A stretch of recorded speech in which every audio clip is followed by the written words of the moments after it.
Hosiana, Hosiana, Hosiana, Yesu ni Mesiya.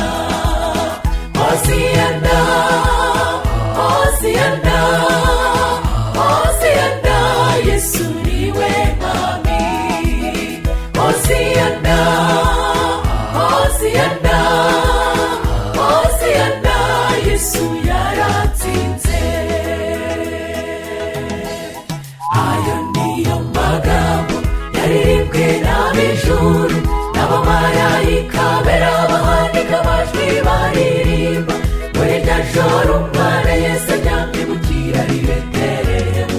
Baririmba Hosiyana, indirimbo y'ibyishimo, amahoro abe mu bisumu Umucunguzi yatuvukiye.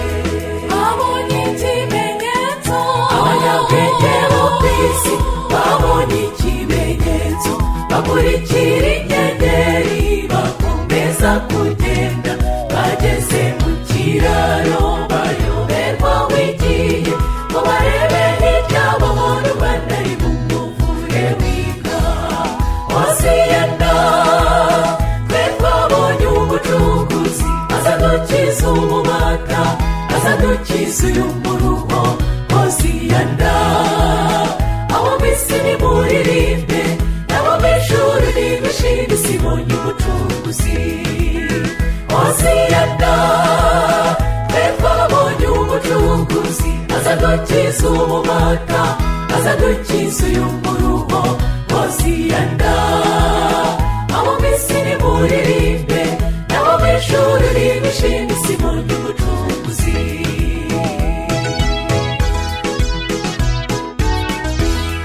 Igihe cye kigeze yinjira i Yerusalemu, mu cyubahiro cyabo b'ijuru abantu benshi bamushagaye. Bazana imikindo igendera mu basasa muri iyo nzira, baririmba Hosiyana, indirimbo y'ibyishimo, amahoro abe mu bisumu Umucunguzi yarabonetse. Mu murwa w'Abayuda, mu rurembo rwa Dawidi, mu murwa i Yerusalemu, humvikanye amajwi menshi basigiza igikomangoma. Abatambyi baratinya, umwami yinjira iwiwe, indogobe bayiha inzira, Yesu agaragaza ko ari umwami. Hosiyana, twe twabonye Umucunguzi azadukiza umubata, azadukiza uyu muruho. Hosiyana, abo mw'isi nimuririmbe, n'abo mw'ijuru nimwishime, isi ibonye Umucunguzi. Hosiyana, twe twabonye Umucunguzi azadukiza umubata, azadukiza uyu muruho. Hosiyana, abo mw'isi nimuririmbe, n'abo mw'ijuru nimwishime, isi ibonye Umucunguzi.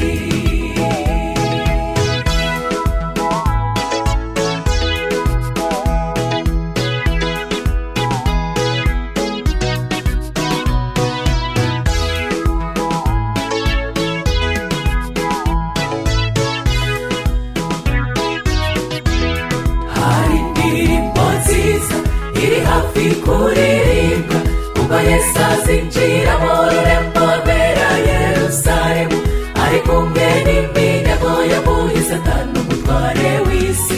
Abera bazaririmba indirimbo y'ibyishimo, indirimbo yo kunesha ya Mose izaririmbwa n'abera. Hazabaho ibyishimo ku bazagera aho hantu, Yesu azafata amakamba yambike buri wese, n'abazaba barapfuye bizeye bazazurwa. Duhanika